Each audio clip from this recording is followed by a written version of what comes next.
प्रत्येक माणसाच्या पहिली रिक्वायरमेंट स्कूलची असतात, पण हा जे एक स्वप्न आहे तो पुढे जाऊन त्या प्रकारचा असला पाहिजे की जे आपली म्युनिसिपल शाळामध्ये सुद्धा लोकांची रांग लागली पाहिजे. So it is very important for us as officers also to keep shifting the ownership on to the local people so that it doesn't become your own project. Obviously you are putting your sweat and blood and toil into it, but it has to be primarily about that institution that you're serving. Because when we are working as a country, as an economy, as a society, it has to be the convergence of private is able to do very good आणि आपला government sector काय चांगला करतो. PCMC traditionally has been at the forefront of using technology. PCMC was using ERP when a lot of local bodies had not even heard about ERP. पण जेव्हापर्यंत माझ्या शहराच्या प्रत्येक माणसाला हे वाटत नाही की मला गाडीमध्ये तर मी बसलोय तर चिप्सचं पॅकेट मला बाहेर न टाकता गाडीची मी याच्यामध्ये जर टाकलं आणि घरी जाऊन डस्टबिनमध्ये टाकलं तर माझ्या सिटी स्वच्छ राहणार आहे. जेव्हापर्यंत हे सेन्स डेव्हलप होत नाही तेव्हापर्यंत we will not be able to leverage 100% of what a clean city should बी.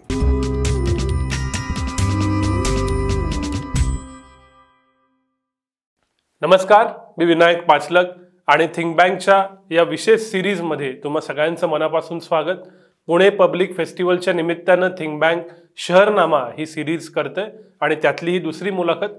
माझ्याबरोबर आहेत पिंपरी चिंचवड महानगरपालिकेचे आयुक्त शेखर सिंग सर.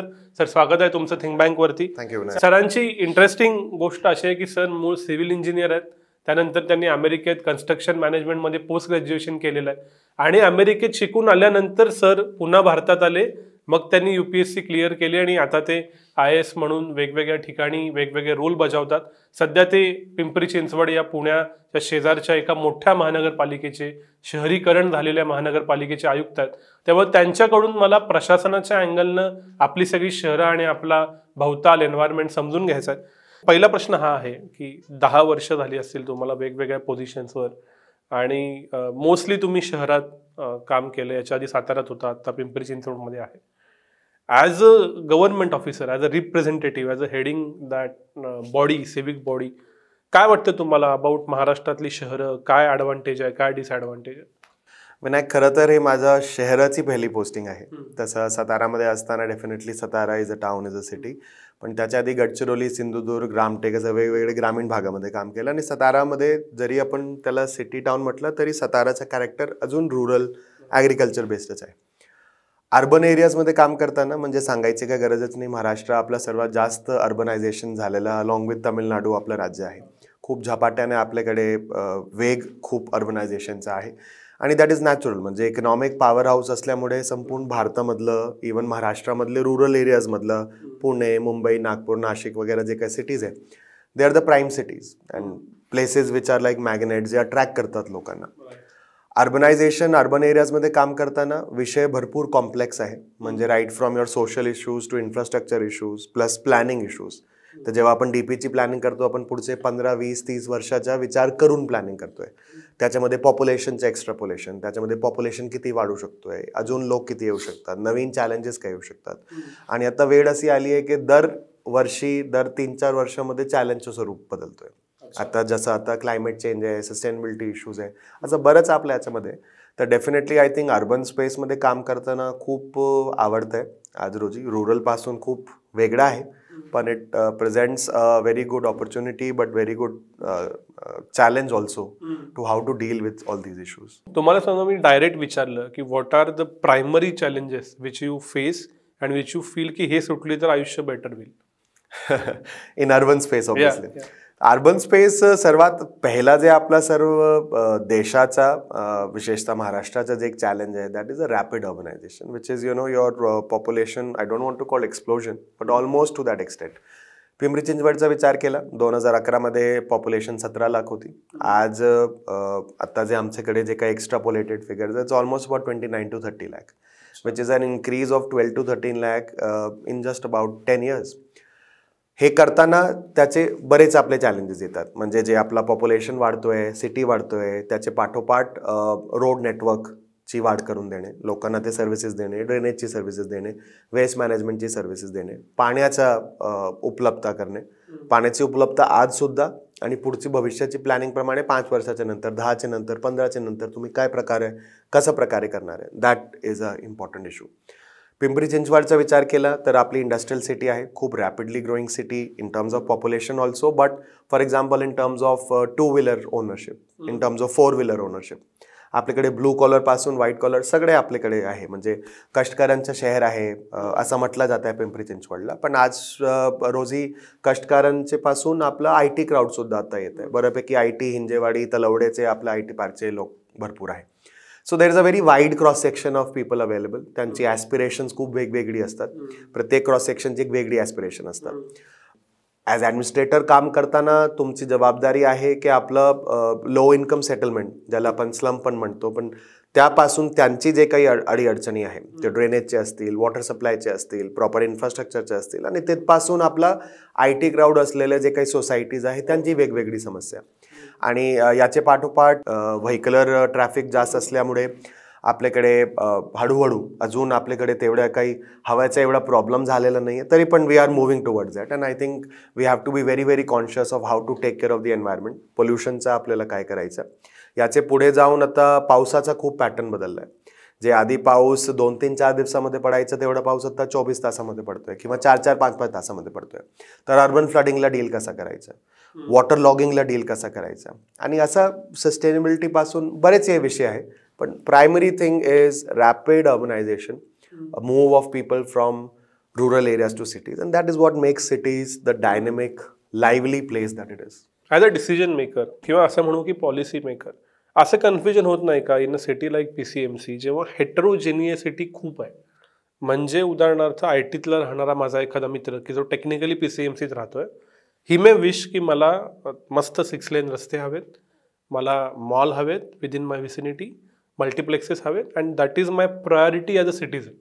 त्याच वेळेला जो मॅन्युफॅक्चरिंग इंडस्ट्रीत काम करतो तो म्हणेल की मला अफोर्डेबल हाऊसिंग हवं, 600 स्क्वेअर फीट 500 स्क्वेअर फीटचं का विना, but I want my home, आणि ती माझी प्रायोरिटी आहे. जे मूळ ओरिजिनल रेसिडेंट आहेत, कारण इट्स अ प्लॅन सिटी, त्या गावातले वेगवेगळ्या, त्यांची काहीतरी वेगळीच डिमांड असेल. When such heterogeneous pressures, genuine pressures come, तुम्ही कसे डिसिजन घेता? मला वाटतंय विनायक, हे प्रेशर सगळीकडे असतात. रुरलमध्ये तुम्ही बघितलं तर एक वेगळ्या प्रकारचा एक प्रमाणे म्हणजे ऑपोजिंग काउंटर नॅरेटिव्ह, काउंटर वेलिंग फोर्सेस असतात. अर्बनमध्ये पण असतात. तुम्ही जे अगदी म्हटलं अगदी 100% खरं आहे. असा एखादा प्रेशर जेव्हा येत आहे तेव्हा लोकप्रतिनिधी आणि प्रशासन म्हणून आपण एकत्रित काम करायचा प्रयत्न करतो. आणि दोन्ही जे आपले हे चाक ज्याला आपण म्हणतात, दोन्ही चाकची रिस्पॉन्सिबिलिटी असतात की वेगवेगळे इंटरेस्टला सामावून घेणे, वेगवेगळे इंटरेस्टला टॅकल करणे. आता जसं तुम्ही खूप चांगला एक्झाम्पल रोडचा घेतला की IT मध्ये काम करणारा माणसाला वाटते की माझी गाडी खूप असा स्पीडमध्ये जायला पाहिजे किंवा विदाऊट ट्रॅफिक जायला पाहिजे. ते जनरल एक कॉमन टेंडन्सी असतो की ऑफिसमधून निघाले आणि 5-10 मिनिटात घरी पोहोचलं पाहिजे.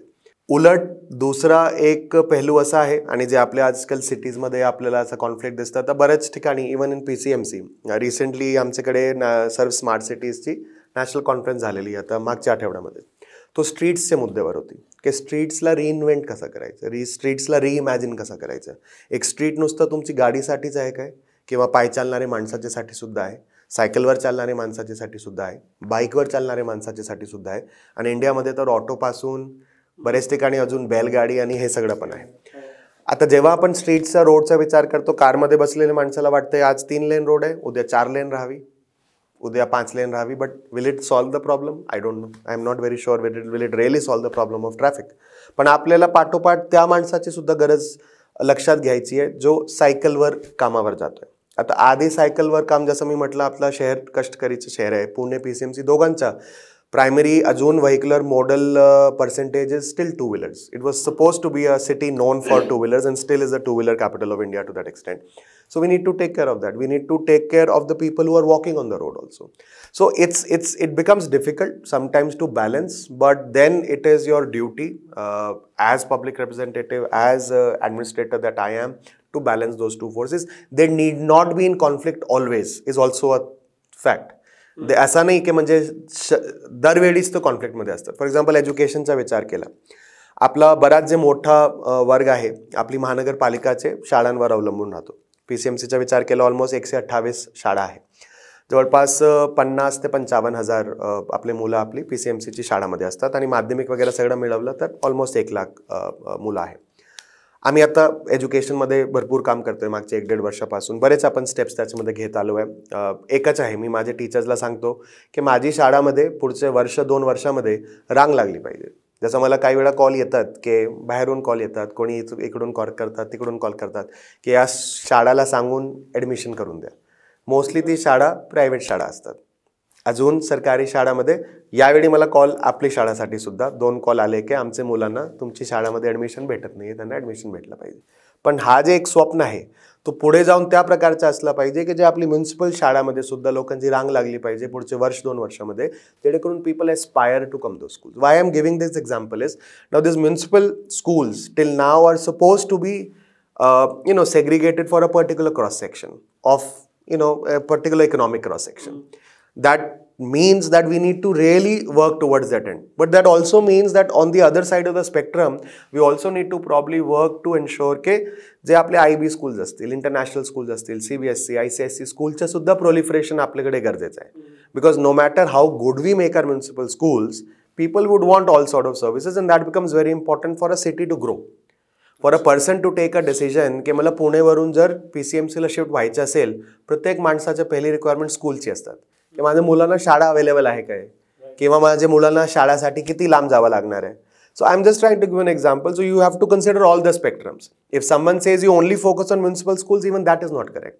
I need to start thinking about how to facilitate an environment where even CBSE schools, IB schools, international schools come, so that all cross section of society are taken care of. Education is one example. You can go in every direction to that extent. थोडा tangent question, एक असं माझ्याही मनात असतं की private is better than government. He building भारी आहे म्हणजे प्रायव्हेट बांधली असणार, ही शाळा भारी आहे म्हणजे ती प्रायव्हेट सेक्टरची असणार, एनी डॅम थिंग. सो असं आमच्याच मनात कुठतरी आहे, इन्क्लुडिंग मायसेल्फ, अ बायस की private services are better than government services. तुम्ही या बायसशी कसं टॅकल करता? Vinayak, I will say yes and no. I am not of that opinion that government sector is perfect everywhere, but I'll give you 2-3 examples which prove that government sector is not very far behind.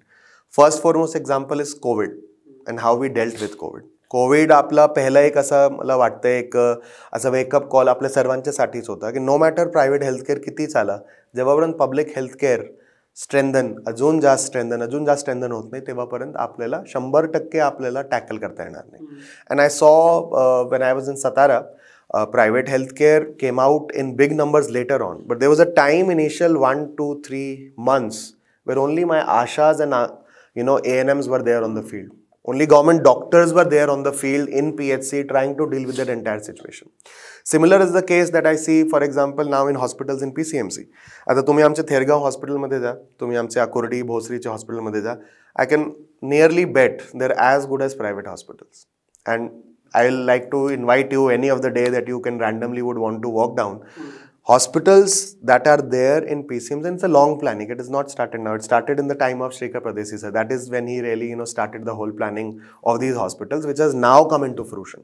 So successively commissioners really focused on this health part, and currently very proudly I can say that the hospitals in PCMC are at par with the private healthcare. Now, when you say or when you compare a private service with a government service, you also need to understand what's the economics behind it. Because at the end of the day, it also becomes about economics.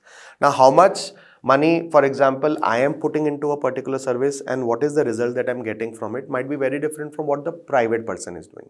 So how much does the government charge for a particular bed versus how much does a private person charge for a particular bed? And private healthcare is also from 10-bedroom hospital to an international hospital where the rooms are as good as a 5-star hotel. So I don't necessarily believe that the public services are in any way little lesser than private services, but then it's about efficiency. It's about few things that private does better, which government does not do better. There are few things which government does far better than private sector. And at the end of the day, when we are working as a country, as an economy, as a society, it has to be the best convergence of both the things. It has to be the convergence of private is able to do very good आणि आपला government sector काय चांगला करतोय. I have a couple of questions, very straightforward. सरकारी officers like you, 3 वर्षांनी तुमची बदली होणार आहे. तुम्ही आता दोन टर्म आधीच्या आयुक्तांचं उदाहरण दिलं आणि सांगितलं की ते काम कंटिन्यू पुढे केलं जात आहे. असं होतं का की तुम्ही आता जे काही डिसिजन घेत असाल चांगले वाईट त्याचे फ्रुट्स कधीतरी 5 वर्षांनी येणार आहेत, because it's a policy decision. तोपर्यंत तुम्ही कुठल्या जिल्ह्यात बदलून गेलेला असाल, you just don't know, probably nobody knows. मग काय इन्सेंटिव्ह असतो तुम्हाला डिसिजन घ्यायला? आणि दुसरं असं असतं त्यावेळी तुमचे आधीचे आयुक्त आणि तुमच्या नंतरचे आयुक्त, how do you maintain the continuity of decisions? Vinayak, मला वाटतं you hit on a very very important point in administration, which I personally as an officer have thought about it quite a lot. The general tendency of how I work is that initially when you come to a new place, I feel as an officer I never try to think के ये बदल देना है, वो बदल देना है, अगदी सगळा येऊन बदलून टाकणार आहे, न भूतो न भविष्यन्ति. I think if we move out of that mold of na bhuto na bhavishyanti, we can see a lot of things which were there and which you can take forward. Now you're very correct. It's a very non-glamorous option both ways. It's non-glamorous because everyone in this current age and world where everyone is for instant gratification, everyone wants कि आज कुछ KIA और 2 महीने बाद कुछ result आ जाए. हर चीज में वैसा नहीं होता है. Few things you can see the result, and there are few domains and setups where you can actually see the results in 1 or 2 months. But there are few things which need a dedicated, time and space for them to be planned and executed. We'll give you a very small example. Now, in our corporation, Hardikar sir started this waste to energy plant or conceptualized waste to energy plant, which got inaugurated by Honorable PM last year, 1st August. Now, that was a project which spanned over 3 commissioners in a period of 4 years. Also because of COVID, it would have gotten completed a little earlier. But I'm quite sure when now the project has been implemented and started, Hardikar sir would be as happy about it as Rajesh Patil sir would be, or as I am, because I also worked for it for almost 1.5 years. Having said so, the incentive is also to see something come to fruition, whether you are in the position or not. I think that gives you a sense of satisfaction. I started this program on menstrual health management when I was in Sindhudurg. And my general tendency always is to shift the ownership to the local institution. My general tendency is not to really make it about, your own project, because your own project might be running for 1 or 2 years. Later on, it can fall flat. Does it happen always? No, it doesn't happen. But I try to do it as an officer. Even now, when I see, that project working well in Sindhurg, and few people keep telling from here and there, it might not be working perfectly well the way that I conceptualize, but it is working to an extent. It gives you a good satisfaction कि boss चल रहा है, ठीक चल रहा है, अच्छा चल रहा है. And that is what is very important. Now, I told you about education initiatives that we are taking.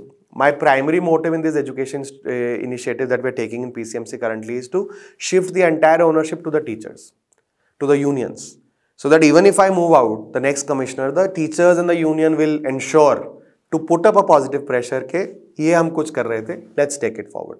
And that is which is very, very important. Same is the case with, say, local representatives. In local bodies, the local representatives, once they start to begin to feel ownership of a particular project, that continues.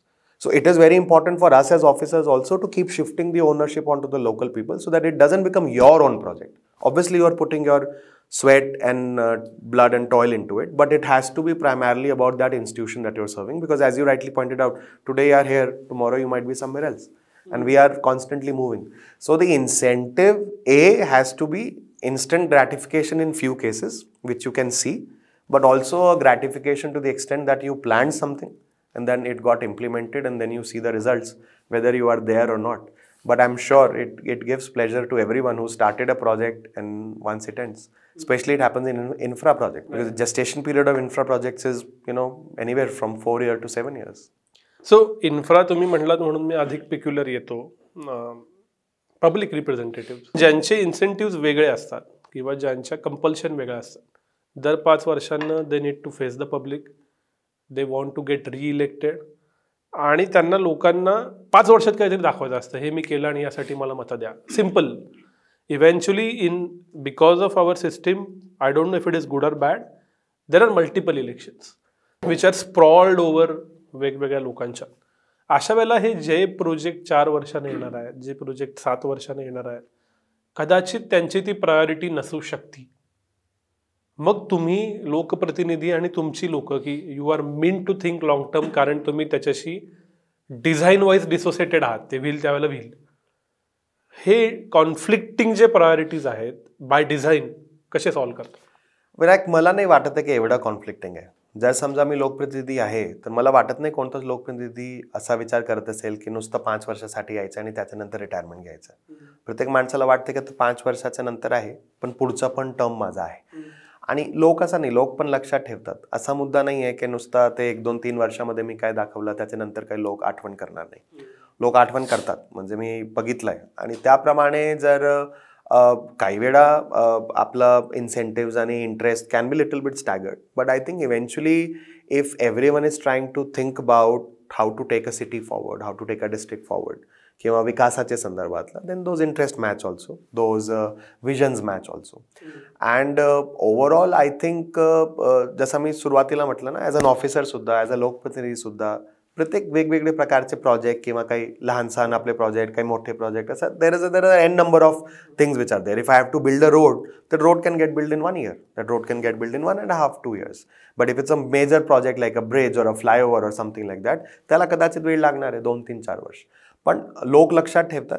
आणि लोकप्रतिनिधी सुद्धा महाराष्ट्रामधले जे overall मी लोकप्रतिनिधी बघतोय ते थोडासा खूप वेगळे आहे इतर भागाच्या पेक्षा. म्हणजे मी मूळचं नॉर्थ इंडियाचा आहे, तिकडचं कम्पेअर केलं तर काही प्रमाणे एक विजन आणि इतर गोष्टीमध्ये वेगळा असतो. म्हणजे तिकडचा एक वेगळा विजन असतो, इकडचा एक वेगळा विजन असतो. पण साधारणतः इकडचे जे लोकप्रतिनिधी मी बघितले त्याच्यामध्ये असा नसतो कधीच की नुसता 1 वर्षासाठी 2 वर्षासाठीचा. वेगवेगळे इन्सेंटिव्स आहे. Something for short term and something for long term. I think it is also important for me as an officer and probably as a local representatives also to come to a common ground where things can be taken forward. मी याला थोडं अजून वेगळं रूप देतो. समजा तुमच्याकडे 100 कोटी रुपयाचा फंड आलाय आणि यू बिलीव्ह की you want to upgrade the software system of your commissionerate और म्हणजे तुमच्या जे काय आहे आयुक्तालय, कारण त्यांना 10 वर्षानं फायदा होणार आहे. Probably you can invest 50-60 crores on that. But at the same time so माझा नगरसेवक आहे, तो म्हणेल की मला असं काहीतरी द्या, मला 50 कोटी यासाठी हवेत की जे लोकांना दिसेल, टच अँड फील वाले. आम्हाला इथून जाताना रस्त्यावर खूप ठिकाणी असे वेगवेगळ्या गोष्टी दिसतात ज्या टच अँड फीलसाठी आहेत. मला कळत नाही की ते का असतं. Probably they have their own incentive. मग अशा वेळेला काय करायचं? विनायक, जे माझा व्ह्यू याच्यामध्ये आहे ना, आपली लोकल बॉडीजमध्ये जे आपलं राजघटनेचं जे आपलं अमेंडमेंट झाला त्याच्यानंतर 73rd 74th अमेंडमेंटच्या नंतर जे आपली लोकल बॉडीज इन फोर्स आले, रुरलमधले असतील काय अर्बनमध्ये असतील, आपला जे decision to allocate resources rest with the general body, right? Implementation then starts resting with the standing committee और with the commissioner. Now to that extent, general body is supreme to the extent of allocating resources. So again, it's a part of negotiation which happens everywhere. It happens in every democracy. It happens even in US. US, you look at, there is a whole lot of debate की healthcare मध्ये पैसे घालायचे किंवा याच्यामध्ये घालायचे किंवा डिफेन्समध्ये घालायचे. मला ॲज ऑफिसर कदाचित वाटत असेल हा खूप इम्पॉर्टंट आहे. जर मी तो तेवढं तीव्रतेने किंवा तेवढं विथ फोर्स ऑफ पर्सुएशन जर जनरल बॉडीमध्ये असतील किंवा आपले लोकप्रतिनिधी असतील, समजा मेयर आहे, डेप्टी मेयर आहे, आज रोजी आता सद्यस्थित बॉडी नाही आहे, मी प्रशासक आहे, तो वेगळा गोष्ट आहे. पण जेव्हा आपण जिल्हा परिषदमध्ये असायचो, नेहमीचा माझा एक्सपिरियन्स असा राहिला की एखादा खूप चांगला प्रोजेक्ट आहे ना, लोक समजतात.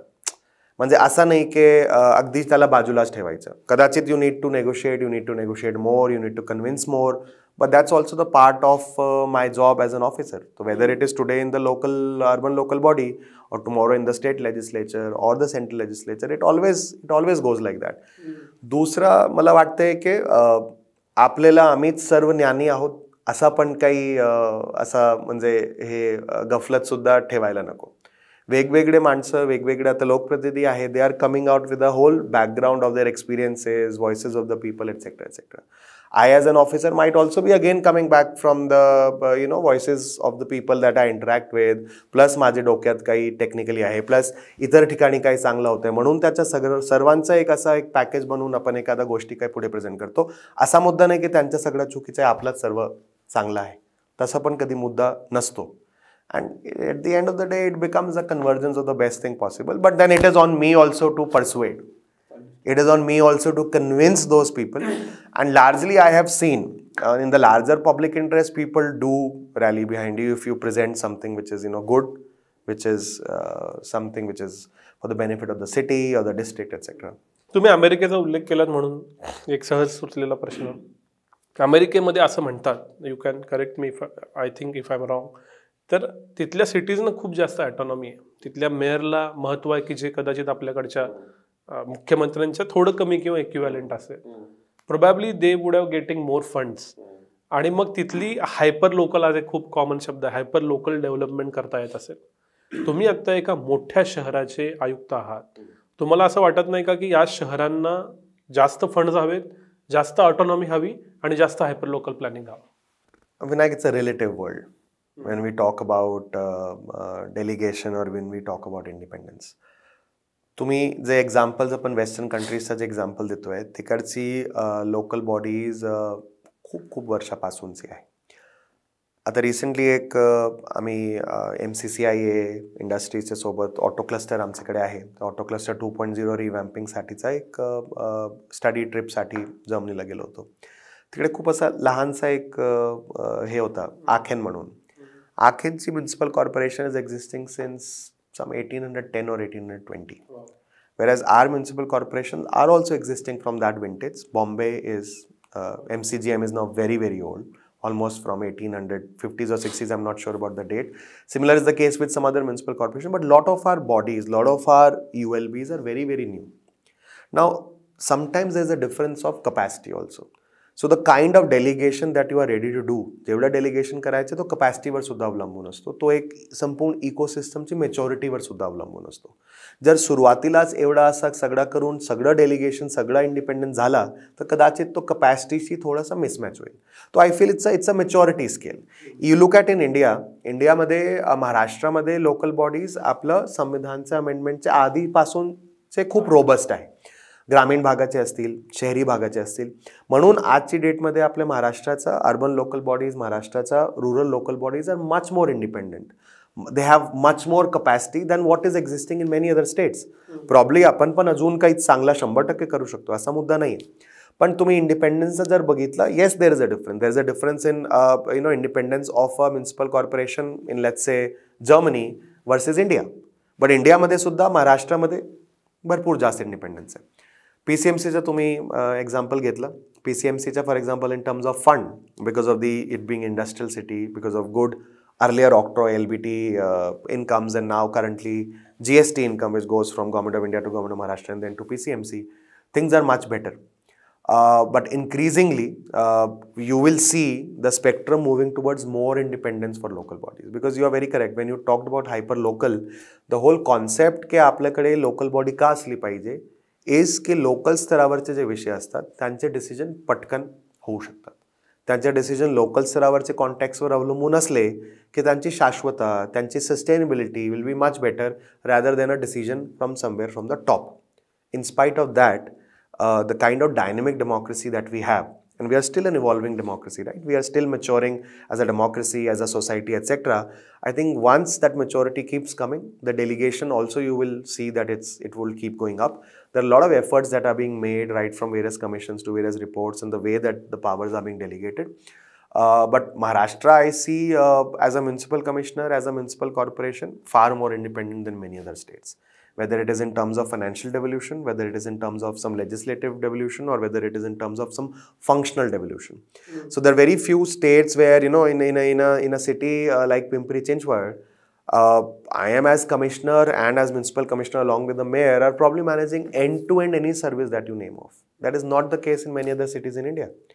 भरपूर आपली सिटीजमध्ये अजून स्टेटचे जे ॲपरेटस आहे ते एक काहीतरी सर्व्हिस करतात, म्युन्सिपल कॉर्पोरेशन काहीतरी सर्व्हिस करतात, आणि भरपूर वेळा त्याच्यामध्ये कॉन्फ्लिक्ट असतो. भरपूर वेळा जसा काही स्टेट्समध्ये अथॉरिटी वेगळी असतात, डेव्हलपमेंट अथॉरिटी, आणि आपलं म्युन्सिपल कॉर्पोरेशन वेगळं असतात. महाराष्ट्रामध्ये सुद्धा अथॉरिटीज आहे, पण बऱ्यापैकी त्यांचा रोल डिफाईंड आहे, प्री डिफाईंड आहे, आणि सेग्रिगेशन वगैरे चांगल्या प्रकारे आहे. In lot of state that segregation is not very good. So all the resources go to the authority and all the work is to be done by municipal corporation. So I think we are on a spectrum. Probably we can move a little faster, as you said, but there would be a time when the kind of autonomy that you see in a lot of Western democracies for local bodies would also start coming in India. तुम्ही म्हणलात तुम्ही end to end service देता. You are the first front face for people like us. काही झालं की ते काय खड्डा आहे, रस्ता खराब आहे, अरे आम्ही शिवाय तुम्हाला देतो. हां, पण तुमचे लोकल इन्कमचे सोर्स आमच्या सर्व्हिसेस द्यायला काय आहेत? If I am not wrong, जेवढं मला कळतं, मी माझ्या प्रॉपर्टीचा प्रॉपर्टी टॅक्स भरतो आणि अजून काय काय. पण मग मी GST भरतो, मी व्यवसाय करतो, तो आधी सेंट्रलला जातो, मग स्टेटला येतो, मग तुमच्याकडे येतो. फ्रंट फेसिंग तुम्ही, आणि पैसे मात्र कुठेतरी वर जाऊन 2 टप्प्यानं खाली येणार. हे योग्य आहे का? तुम्हाला असं वाटतं की अजून जर का लोकल इन्कम सोर्स असतील तर तुम्ही म्युन्सिपल कमिशनर म्हणून बेटर डिलिव्हर करू शकता? विनायक, लोकल इन्कम सोर्सेसचे भरपूर स्वरूप आहे. जसं तुम्ही म्हटलं एक GST आहे. Now GST is a decision that we took as a nation. And in terms of efficiency in the long run, GST is a far better system than creating local inefficiencies in terms of octroi or LBT or other things, because it becomes an impediment to the business. It becomes an impediment to the transport. So that's a decision that we've taken as a country, and I think I'm in absolute favor. There's nothing for me to be in favor or not, but I really as a person believe that I think that's a very, very good reform that has happened. Now, those inflows are coming to us, and it's an automatic process. There is not too much of this thing. It comes automatically to Government of Maharashtra. It gets released to the municipal corporation automatically. I have not seen a problem in the past 1.5 to 2 years. There has not been a problem that fund is not coming or grant is not been giving. It keeps coming in tranches automatically. So we know that how it will come, and we can plan ourselves. What you are probably trying to say is a local income sources. Now, local income sources, one and the most important thing is property taxation. Property taxation also, किती property आपल्याकडे assessed आहे, किती properties अजून अनअसेस्ड आहे. आम्ही एक recently property टॅक्सेशनचा सर्वे सुरू केला, जवळपास 4 ते 5 महिने झाले. त्याच्यामध्ये लोकल फिजिकली जाऊन सुद्धा, ड्रोन मॅपिंगने सुद्धा, GIS मॅपिंगने सुद्धा वगैरे वगैरे. त्याच्यामध्ये आम्हाला बऱ्यापैकी कळतं आहे की अजून आपले शहरामध्ये जवळपास 25 ते 30% प्रॉपर्टीज अनअसेस्ड आहे. तर याचा अर्थ असा आहे की त्यांना आपलं असेसमेंट नेटमध्ये असलं पाहिजे होतं, पण ते नाही आहे. ज्यांना आपण आता असेसमेंट नेटमध्ये आणून त्यांच्यावरच्या पुढचे टप्पे जे काय ते आम्ही करणार आहे. तर तुम्ही आमचा प्रॉपर्टी टॅक्सेशनचा विचार केला, मागच्या वर्षी जवळपास 850 कोटी आम्ही प्रॉपर्टी टॅक्सेशन गोळा केलं होतं. त्याच्या प्रिव्हियस वर्षामध्ये ती फिगर 620 कोटी होती. यावर्षी आमचा टार्गेट आता 1000 कोटीचा आहे. तो from 620 to 1000 we reached in a single 2 year gap. That is not to say की सगळं हे अनसेस आणि याच्यामुळे झालं. त्याच्यामध्ये बरेच काही चेंजेस, लोकांना सुविधा देणे, कन्व्हिनियन्स देणे, ऑनलाईन पेमेंटचे मोड्स अवेलेबल करून देणे. But the only example that I am trying to tell you is that only by this tool of unassessed properties we would be able to increase our property tax revenue by 30%, almost to a 30% extent. Now, there are a lot of other things that you can do. You can do a BOT project on our land which can be monetized. Now, we are moving ahead probably for 1 or 2 big monetization projects in PCMC, where and that is there with all ULBs, where you have a land parcel available आणि तुम्ही त्याला commercially exploit करू शकतात, किंवा not just to earn money. Sometimes that venture or a PPP venture is also important to give a flip to a particular area, where you want to do a targeted specific development in that particular area, and then you bring in a PPP partner to invest also to earn as a revenue. And there can be n number of other ways also to earn revenue. For example, we issued a municipal bond last year. Now, the financial health of PCMC is quite good. Traditionally, it's been like that. We are a AA plus rated municipal corporation. We last year issued a bond of 200 crore. That was for a particular project. Going forward also, probably we intend to go for a green bond also for few of the green projects. And these are the kind of avenues that increasingly municipal corporations or urban local bodies will have to think about. You look at the municipal bond market in US, it's almost, if I'm not wrong, about $3 trillion. So that's the size of the municipal bond market in US. Does that mean that it's a panacea for all problems? Probably not. Probably few smaller local bodies ज्यांची financial health एवढी चांगली नाही, जे कदाचित त्यांची rating एवढी चांगली नसणार आहे, त्यांना म्युनिसिपल बॉन्ड करायला सुद्धा थोडा अवघड राहणार आहे. म्हणून आता गव्हर्नमेंट इन्सेंटिव्ह देत आहे. केंद्र शासन फॉर एक्झाम्पल आता म्युनिसिपल बॉन्ड आपण 100 कोटीचा काढला की 13 कोटीचा ग्रांटच्या स्वरूपात केंद्र शासन त्याला देत आहे to encourage municipal corporations to come out with this municipal bonds. And increasingly आपल्याला तो करावा लागणार आहे. इन्क्रीजिंगली आपल्याला कदाचित आपली फायनान्शियल हेल्थ जे आपली कॉर्पोरेशनची आहे त्याला लेव्हरेज करून, आता लेव्हरेजिंगचा कॉन्सेप्ट प्रायव्हेट सेक्टरमध्ये भरपूर असतो, गव्हर्नमेंटमध्ये नसतो, because naturally we have to be conservative. It's public money that we are dealing with. But having said so, also there are few avenues which can generate your revenues at the local level as well. So it's not just the GST. GST is the only revenue that I get from Government of India to PCMC. All other revenue sources are some things which are local and which have to be generated local. Building and development charges become a very important part of our revenue. So all the new development that is coming, for every new development we charge them a particular amount. जे आपल्याला आपण म्हणतो की पुढे ड्रेनेजसाठी, water सप्लायसाठी, याच्यासाठी जात आहे. एक कॉन्सेप्ट आपला युजर चार्जेसचा आहे. अजून आपल्या देशामध्ये युजर चार्जेसला घेऊन लोकांची एक्सेप्टेबिलिटी थोडा त्या प्रमाणात कमी आहे. पण युजर चार्जेसचा जे कॉन्सेप्ट आहे संपूर्ण जगभरात, तो तुम्ही वेस्ट मॅनेजमेंटच्या सर्व्हिस देत असाल तर तुम्ही वेस्ट मॅनेजमेंटचे युजर चार्जेस लागतात. तुम्ही आता हायवेवर जात असाल तर तुम्ही टोल देतात. If you are using water you do water taxation. Lot of countries have even gone to the extent of putting a user charge on the sewerage also. We are nowhere near to that. But even sewerage, how much you are generating should accrue, because the whole concept is capital cost एकदा गेल्यानंतर जे maintenance running cost आहे ते तरी user चार्जमधून महानगरपालिकेला, local बॉडीला काढता आला पाहिजे. ते एक साधा सोपा गणित असतो आणि तो जर राहिला की we can sustain. But we are some distance away. As I said, we are on a spectrum or a scale of maturity. Our systems are maturing, our urban local bodies are maturing, and our society is maturing. For people to start believing की जर services मला खूप चांगली पाहिजे असेल तर मला कदाचित युजर चार्ज द्यावा लागणार आहे. तुम्ही गेल्या उत्तरात शब्द वापरलात PPP. त्याच्याबद्दल खूप चर्चा होती, चांगली वाईट दोन्ही मत आहेत. Public private partnership. आता if I am not wrong, पुण्यातून जी मेट्रो जाते हिंजवडीला, म्हणजे आय थिंक सो PCMC आणि पुणे दोन्ही PMRDA करते. पण त्याच्यात प्रायव्हेट म्हणजे Tata is a private player. खूप असे आम्ही मोठी मोठी राज्याचे देशाचे प्रोजेक्ट आहेत की ज्याच्यात इट इज क्लिअर की it's a public private partnership. तेवढे महापालिका लेवलला होत नाहीत का? आणि जर का फास्ट ग्रोथ हवी असेल, जसे आपण टोल द्यायला लागलो पण रस्ते इतके वाढले की आता टोलबद्दल फार कष्ट कोणाच्या मनात नाही आहेत, असं वाटतं का की पब्लिक प्रायव्हेट पार्टनरशिप शहरात वाढायला हवेत आणि त्यांना खूप फायदा होईल? विनायक, वाढतात बऱ्यापैकी. PPP प्रोजेक्ट वाढत आहे. As you rightly pointed out, PPP project started with infrastructure in India. If you look at that right from your toll roads, for example I am from Delhi, तर मला आठवत आहे गुडगावचं जे आपला दिल्ली गुडगावची रोड ती PPP मोडवर करण्यात आली होती. PPPचे बरेच स्वरूप असतात, DBFOT, DBOT, BOT etcetera etcetera. त्याच्यामध्ये वेगवेगळे हे असतात.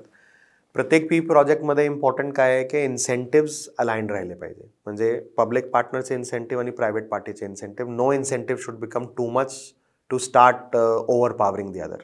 लायबिलिटीज मॅच्ड अप राहिली पाहिजे, कुणाची काय लायबिलिटी आहे. रिस्क मॅच्ड अप राहिलं पाहिजे, कुणाचं काय रिस्क आहे. जर आपल्याला असं वाटत असेल की सगळं रिस्क प्रायव्हेटनेच घ्यायचं तर तो PPP प्रोजेक्टच होणार नाही. जर सगळं असं असेल की सगळं प्रायव्हेट पब्लिक सेक्टरनेच घ्यायचं तर अजून गव्हर्नमेंटला करायला तो काही इन्सेंटिव्ह नाही. So PPP projects is a little bit complicated to structure. कसा स्ट्रक्चर करायचा, इन्सेंटिव्ह अलाइन कसा करायचे, रिस्क अलाइन कसा करायची, लायबिलिटी अलाइन कसा करायची. But increasingly it is coming in urban sectors. I think corporations like Bombay, Pune, PCMC have been doing PPP project for some time. Going forward, PPP project, but all PPP projects are linked again to the user charge that I said. Whenever you have a tolled road PPP project, it gets collected from the toll collection. That is how the private partner gets the investment back. So that is why I was saying, going forward, user charges is something that we need to start. We are already thinking about it. For example, we are collecting water tax. It's not that we are not collecting water tax, but increasingly those user charges will have to start coming in if we are to go with PPP projects on a large scale infra projects for a particular city. शेवटचा last और penultimate प्रश्न की मी आता तुमच्याकडून तुमचे angle समजून घेतले की how an IAS officer, leader, now your प्रशासक also thinks about the development of city. आम्हाला यातलं काही माहीत नसतं रोजच्या जगण्यात, आणि I believe it is not expected from us also की रोज तुम्ही काय करता ते आम्हाला कळावं. पण तुम्हाला काय वाटतं की जे रेसिडेंट आहेत माझ्यासारखे, इतर कुणीही, I am just representing a common man, की आम्ही काय एक्सपेक्ट करावं फ्रॉम अ म्युन्सिपाल्टी, आम्ही काय कसं वागावं की ज्यानं तुम्हाला फायदा होईल, आणि आपण दोघं म्हणजे कॉमन मॅन आणि प्रशासन एकत्र आलं तर काय काय होऊ शकतं? विनायक, ते काही मला सांगायचीच गरज नाही. आपल्याला कॉमन मॅनचा, आपल्या सिटीचे रेसिडेंट्सचा जे काही आपलं फीडबॅक आहे that becomes very very important. There are various forums from where we take the feedback. For example, आमच्याकडे जनसंवाद होतोय. I have started to become active on Twitter. I was not very active, and Twitter, I have realized, is a very good platform for people directly putting their problems. Smart Sarthi is an app that PCMC uses, and we use it to a very large extent to get complaints from the people, to get grievance from the people. Now, the expectation that people should have from me, and obviously that they have, is that the grievance that they raise should be tackled immediately. The only thing is that sometimes it takes little time. Sometimes it goes forward. Some grievances we are able to redress immediately. Some grievances we take some time. Some grievances take even more time. For example, if you feel की एखादा एरियामध्ये connectivity नाही आणि पुल केला की connectivity वाढू शकतोय, त्याचं जस्टेशन पिरियड 2-3-4 वर्षाचं असणार आहे. बिकॉज तो बजेटमध्ये टाकणे, त्याला टेंडर करणे, त्याला इम्प्लिमेंटेशन सुरू करणे, फायनल इम्प्लिमेंटेशन करणे आणि ब्रिज उभं करणे, याच्यामध्ये गॅप राहतोय. And this demand also comes, right. It doesn't come की एक माणसाने बोललं आणि ते आपण पूल बनवला. When a critical mass comes together and it says that now this particular infra is needed, that is where then it gets built. The question that you asked, what is the expectation that I have from people? I think the expectation is that तुम्ही property tax, for example, 100% भरावा.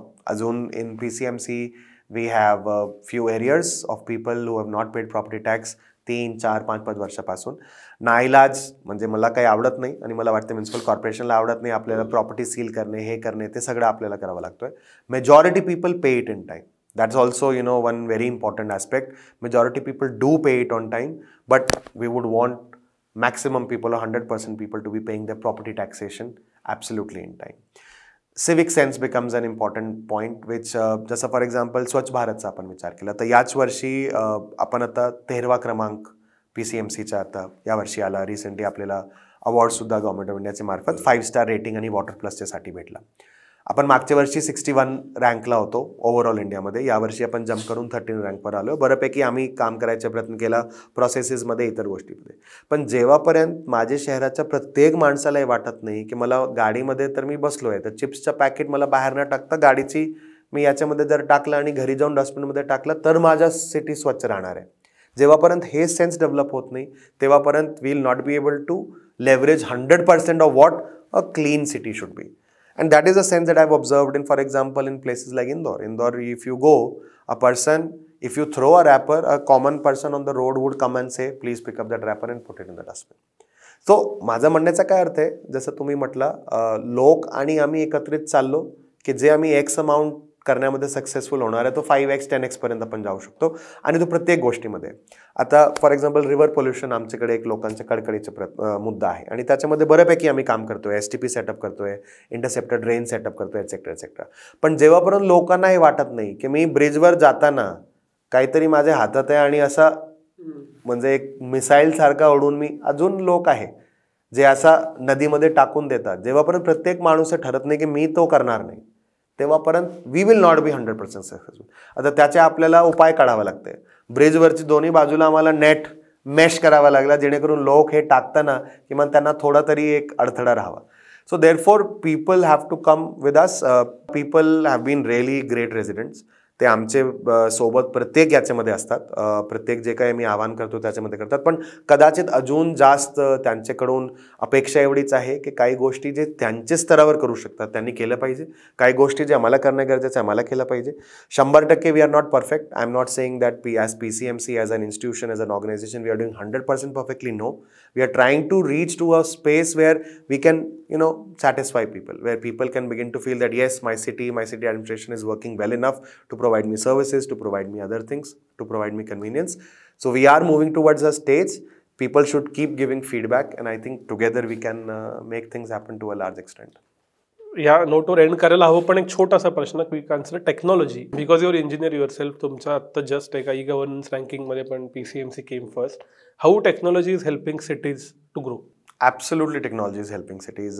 I'll give a quick example about, say, Smart City Mission. Now, Smart City Mission got started about 4 to 5 years back. A lot of people sometimes say, what has it achieved? It has achieved a lot of things. It has achieved as a beacon of lighthouse, and a lighthouse, a hope that the data that I get currently. Now, before smart cities, the data was never IoT based. Now, after smart cities, data is IoT based. So I have my quality analyzers on all my 35 STPs. I have my quality analyzers on my water supply mechanism. I have my smart meters. We only installed 10,000 smart meters out of a total 2.5 lakh. Now we need to scale up. But those 10,000 smart meters have started to give me data with regards to the water pattern usage, with regards to whether water is being used more in the daytime, in the evening time, in the morning time, in the night time, etc., etc. So this data that is now coming from, especially now coming in the aftermath of the smart city, is something which is very new. We never used to get data directly from IoT. directly from field elements, directly from elements which are installed on the field. And that is something which is very, very exciting space going forward, provided that we use the data properly, right? It depends on how much leveraging I'm doing for the data as well. Apart from technology, we recently implemented a project of GIS ERP, where all our ERP based systems, almost about 25 modules that we're implementing, right from property tax, water tax, security system, auditorium booking, garden booking, sports system booking, is all getting integrated on a GIS platform. We are almost about 216 layers overlaid on that to GIS platform, and a citizen portal that we made open for the public also recently. The expectation going forward is for us to use that GIS platform for planning.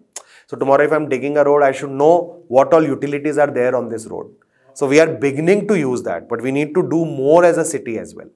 But we are leveraging that technology. Now, in the citizen portal that we've opened, we have a 360-degree street view that Google gives you. But Google will not give you for each and every street of the city. We are giving that. So it is available for people to use. We are using drones, for example, in the property taxation that I talked about, the assessment that we are doing. We use LiDAR survey for property tax assessment. The expectation is every 6 months we'll repeat that LiDAR survey. What LiDAR survey gives me is that it gives me an end-to-end view of the whole city, right? And today, if I'm seeing a building which is 3 floor, and the next iteration, if it becomes 4 floor, I should be able to match whether that person took the permission from me or not.